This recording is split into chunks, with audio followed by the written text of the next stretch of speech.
नमस्कार दोस्तों, स्वागत है आपका मेरे चैनल पे। दोस्तों, एक समय था जब पाकिस्तान इंडिया को धमकाने की कोशिश किया करता था और बहुत सी चीज़ों पर उसे डराने की कोशिश करता था, लेकिन अभी ऐसा हो गया है कि पाकिस्तान की कोई भी नहीं सुनता और उसके हाल बद से बदतर होते जा रहे हैं। इसी को डिस्कस करेंगे कि इसके पीछे कारण क्या है। तो चलिए दोस्तों, शुरू करते हैं। दोस्तों, पाकिस्तान की सरकार कभी भी ऐसी नहीं रही है कि हम कह सकें कि बहुत ही इजी उनका शासन चल रहा है और वे बहुत ही जनता को खुश करने में कामयाब हो रहे हैं। लेकिन दोस्तों, फिर भी पुराने लीडर जो थे, जैसे कि नवाज शरीफ और बेनजीर भुट्टो, उनको काफ़ी ज़्यादा एक्सपीरियंस था। लेकिन अब जब से इमरान खान आए हैं तो उनकी हालत बहुत ज़्यादा बुरी हो गई है।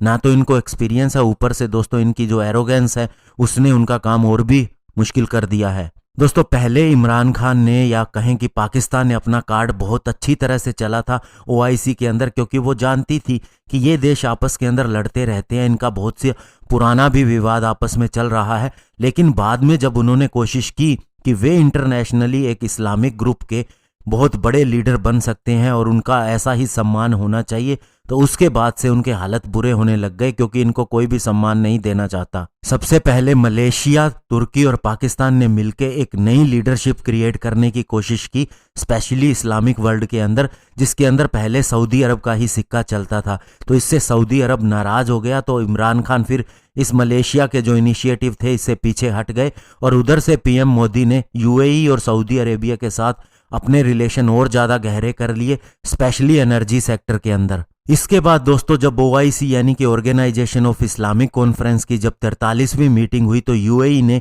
इंडिया को भी एक गेस्ट मेंबर के रूप में इनवाइट किया। तो इसके बाद में पाकिस्तान नाराज हो गया और उन्होंने धमकी दी कि हम इसके अंदर पार्टिसिपेट नहीं करेंगे। तो यूएई ने कहा कि आप पार्टिसिपेट न करो, इंडिया को तो हम बुलाएंगे ही।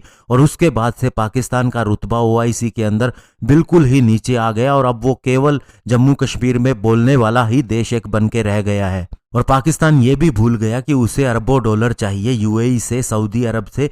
अगर वह नहीं लेगा तो उसका गुजारा कैसे होगा।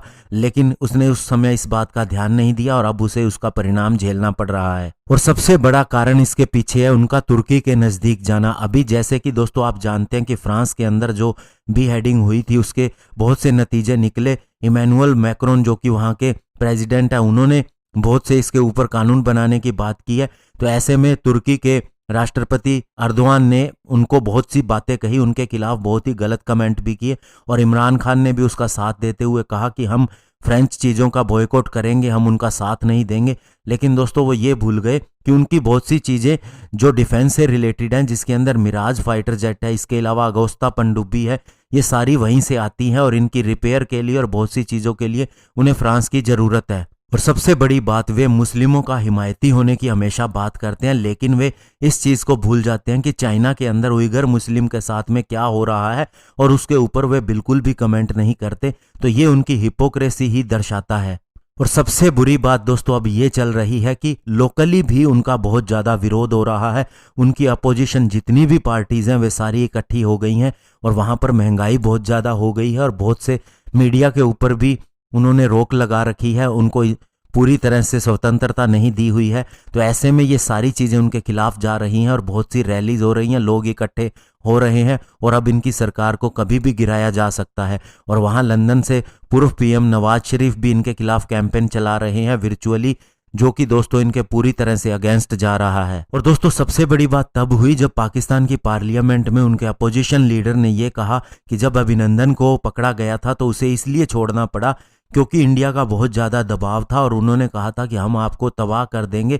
तो ऐसे में जनरल बाजवा की भी टांगें कांप रही थी, उनके माथे पे पसीना आया हुआ था। तो उनको जवाब देने में उनके एक मंत्री जो कि इमरान खान कैबिनेट के मेंबर है, फवाद चौधरी, वे जल्दबाजी के अंदर ये भी बोल गए कि पुलवामा के अंदर जो कुछ हुआ था वो उन्होंने ही किया था, ये उन्हीं की कामयाबी है। तो ऐसे में दोस्तों अब इसके बाद में बहुत ज़्यादा इसके नतीजे गलत हो रहे हैं। एफएटीएफ जिसके अंदर वैसे ही पाकिस्तान ट्रायल में चल रहा था, ग्रे लिस्ट में ऑलरेडी है, अब दोस्तों इसका ब्लैक लिस्ट में जाने का खतरा और बढ़ गया है। तो ऐसे में दोस्तों पाकिस्तान का अल्लाह ही मालिक है, देखना होगा कि आने वाले समय में क्या होता है इसके साथ में। धन्यवाद, जय हिंद।